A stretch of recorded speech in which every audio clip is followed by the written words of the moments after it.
The room is tense. You can feel it in the aira, low hum of anxiety, a restless shifting in seats.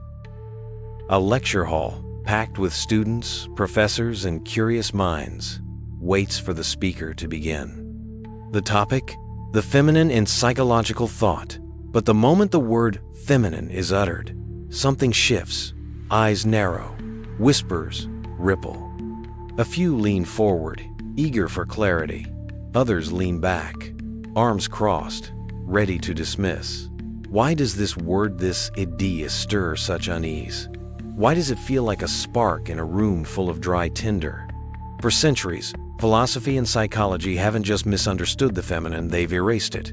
Not by accident, but by design. From the marble halls of Plato's Academy to the cigar smoke-filled rooms of Freud's Vienna, the feminine has been cast as a shadow, a riddle, a threat.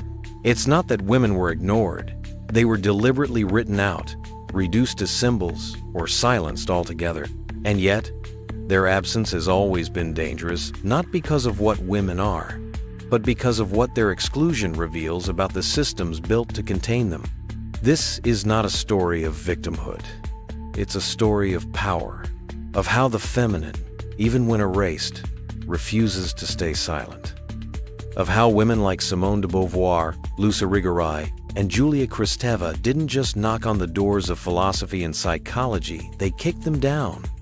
And it's a story of why, even today, the feminine remains a force that unsettles, disrupts, and demands to be reckoned with. Let's step into this tension. Let's unravel why the feminine is so dangerous in psychology and what that danger means for us all. Imagine a library. Endless shelves, leather-bound books, the weight of centuries pressed into every page. This is the canon of Western thought: Plato, Aristotle, Descartes, Kant, Hegel, Freud, Nietzsche.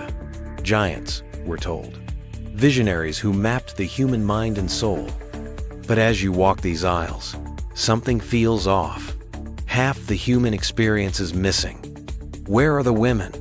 Not just as authors, but as subjects, as minds, as beings with their own complexity? The answer isn't that they were overlooked. It's that they were deliberately excluded. Philosophy and psychology, as we've inherited them, weren't built to include the feminine. They were built to resist it. The feminine was seen as too messy, too emotional, too contradictory for the clean lines of rational thought.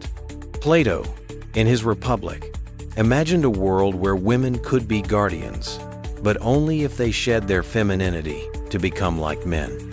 Aristotle went further, declaring women defective males, their bodies and minds inherently lesser. The stage was set early. To be human was to be male. To be feminine was to be other. Fast forward to the 19th and 20th centuries, and the pattern holds. Schopenhauer, in his essay on women, called women the sex that should obey, their minds suited only for domestic tasks. Nietzsche, in Thus Spoke Zarathustra, wrote, "Everything about woman is a riddle, and everything about woman has one solution. It is called pregnancy." Even Freud, the father of psychoanalysis, saw women as a mystery he couldn't solve. In his theories of hysteria and sexual development, women were defined by lacking a penis, lacking rationality, lacking the capacity to fully enter the moral order of civilization. The feminine was not a subject to be understood. It was a problem to be explained away. This wasn't ignorance. It was a choice. The feminine was dangerous because it challenged the foundations of these systems. Rationality, order, and control were the pillars of Western thought, and the feminine associated with emotion, intuition, and ambiguity threatened to unravel them. To include women as equals would mean admitting that the human psyche is not a monolith, but a mosaic, full of contradictions and complexities that no single theory could contain. So, instead of grappling with that truth, the feminine was pushed to the margins, turned into a symbol or a stereotype, the muse, the mother, the hysteric, the temptress. But erasure is never complete.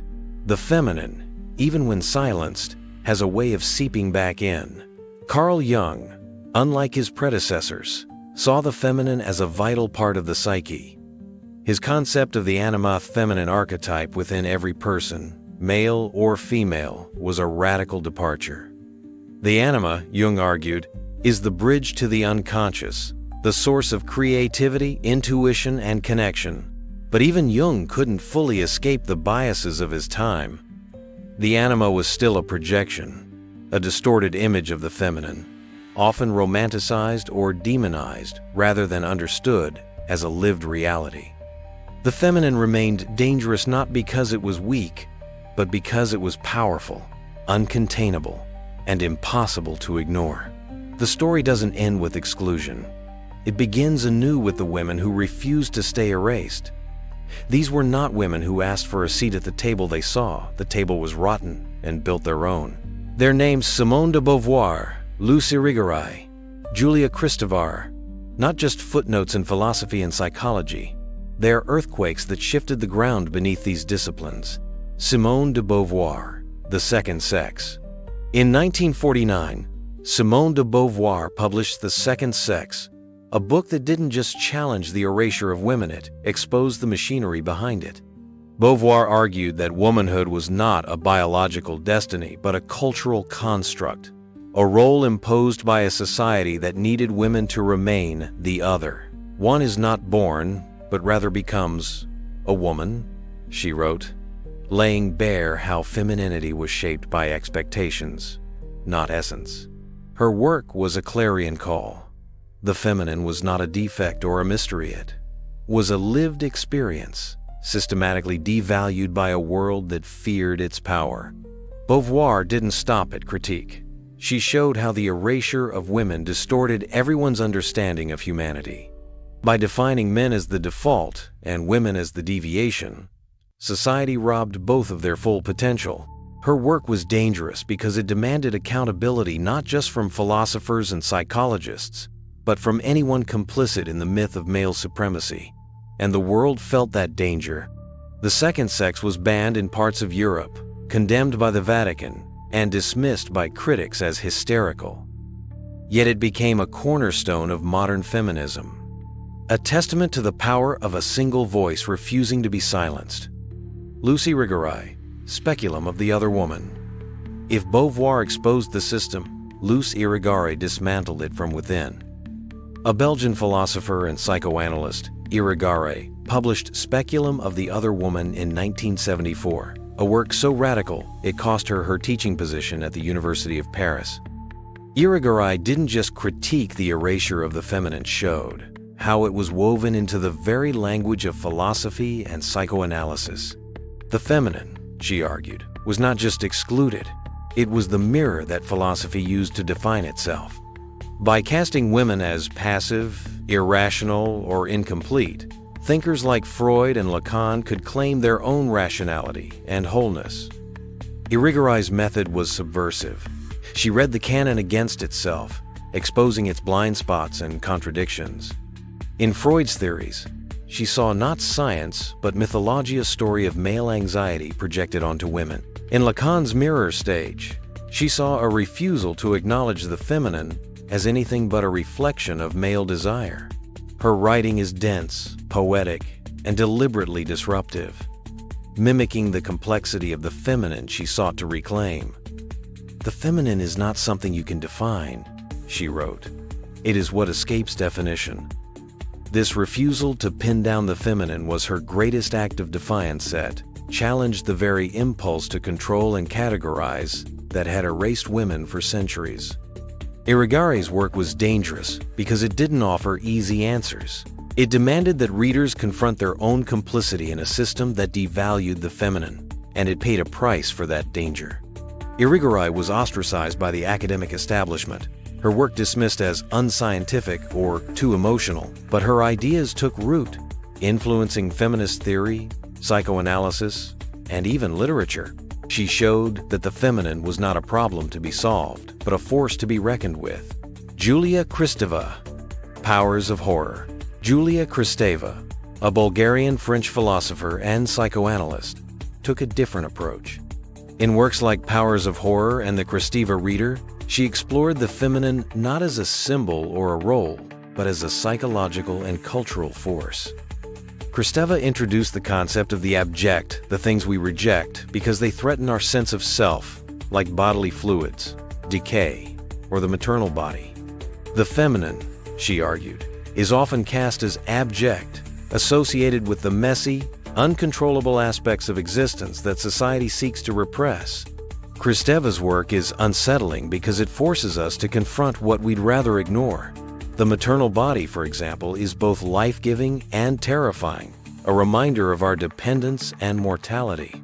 By associating women with the abject, society justifies their exclusion, but it also reveals its own fragility. Kristeva's genius was in showing how the feminine, even when repressed, shapes our deepest fears and desires. Her work bridges psychoanalysis, literature, and semiotics, offering a new way to understand the feminine as a dynamic, disruptive force. Like Beauvoir and Irigaray, Kristeva faced resistance. Her ideas were too radical for traditional psychoanalysis, too philosophical for literary critics. Yet her influence is undeniable, from feminist theory to cultural studies. She showed that the feminine is dangerous not because it is weak, but because it exposes the cracks in the systems that try to contain it. The feminine is dangerous because it refuses to stay erased.